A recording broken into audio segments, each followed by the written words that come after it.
Have decided and been given the word of go ahead that I can compete in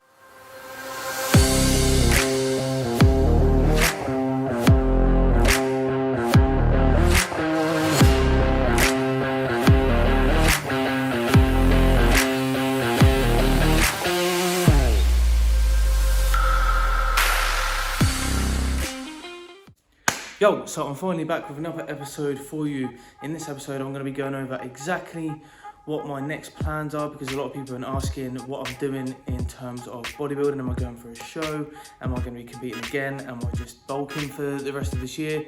Or what am I doing? So essentially this video is going to explain what my plans are for competing again, and also what I'm doing at the moment. So before I go into that, if you haven't already, please subscribe on the button below, hit the bell button so you get a notification when my videos are coming up.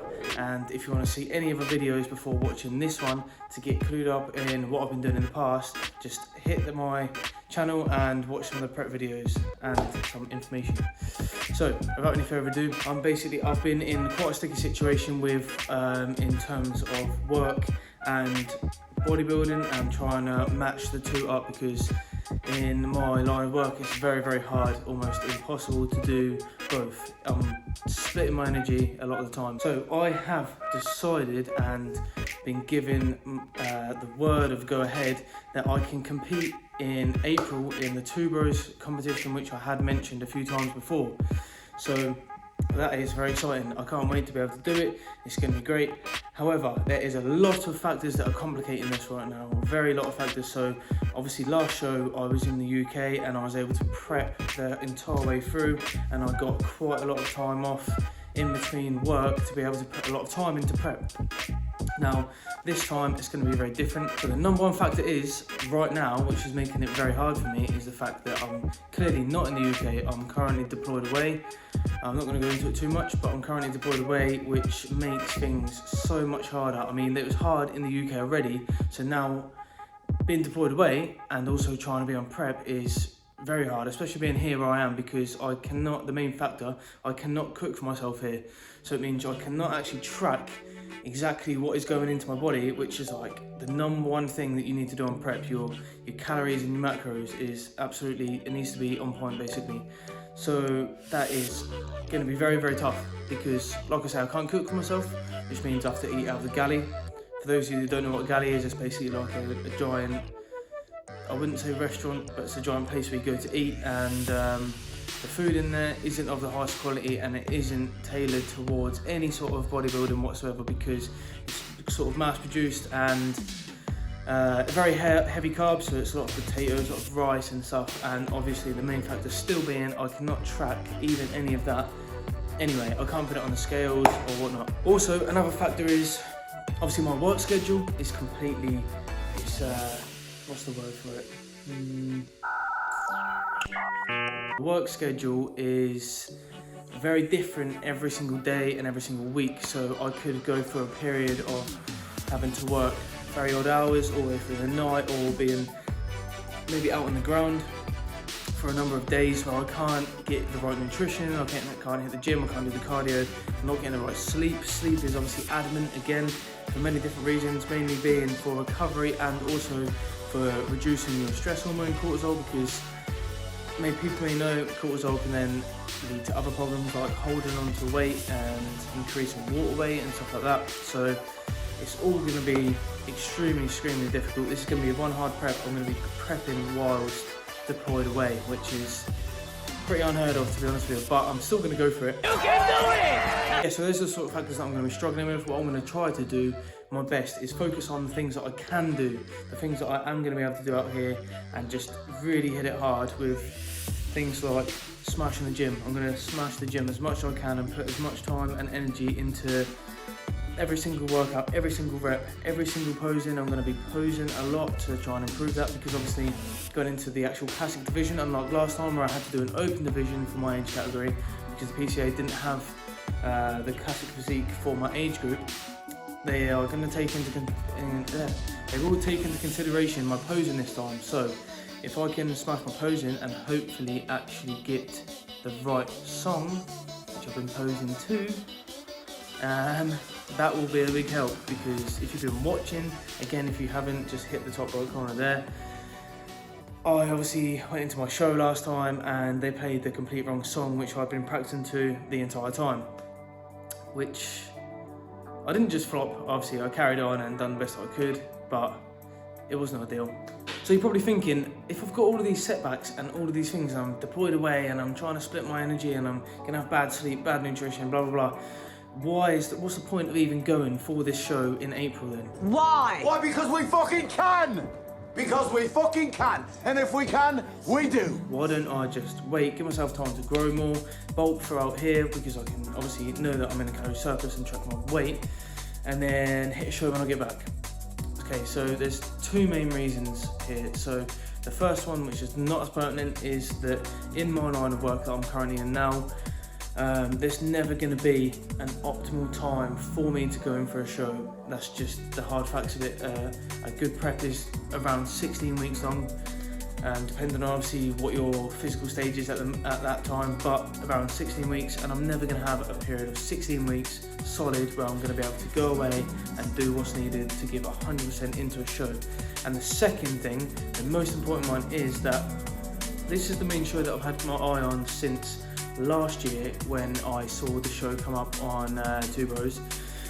And basically I'm 23 now, and in May I'm going to be turning 24, and currently the junior is 23 and under. So in April, that's obviously just before I turn 24 in May, that's going to be my last chance to do that exact category for Classic for my age group before being chucked into the big pond of all the big fish. So I really want to hit that show, and I'm just going to come to the acceptance of that I'm not going to come in as Dyson, as absolutely peeled, whatever percent body fat I was for the last show, but I'm going to go for it anyway because this is going to be my last opportunity. Probably thinking, when am I actually going to be getting back in the UK to be able to do the show? So it's not all doom and gloom. I'm not going to be out here until like the day before and come in absolutely terrible condition, but I'm going to be coming in.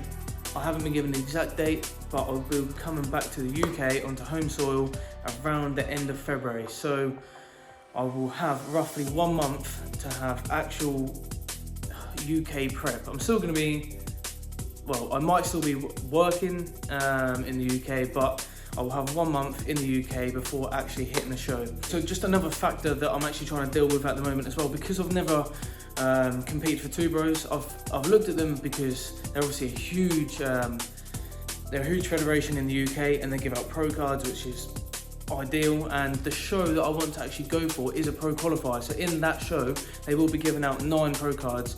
Now I am nowhere near looking at if I'm going to be able to get a pro card, because that's just absolutely obscene. But at the same time, it is cool to know that I'm going to be competing on the same stage where pros are literally being made.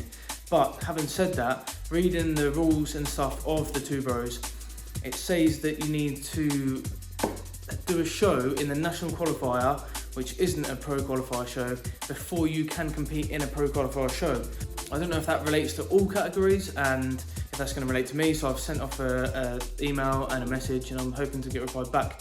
But either, if it's not great, I can just roll straight into that show, or if it is that case, then the only other show that is before that is on the 25th of March in the same arena in East London, and it's 2 weeks before the show that I actually want to hit. So if I have to do that, then I will be coming in probably even more horrendous condition than I'm going to be coming in for that April show. However, I will do that because I have to, because I'm going to have to do that one, possibly to then go on to doing the April one, if they say that that's necessary. So yeah, as you can see, it's not going to be the easiest prep. It's going to be probably the hardest prep that you can possibly do because of the circumstances that I'm under and the things that are out of my control.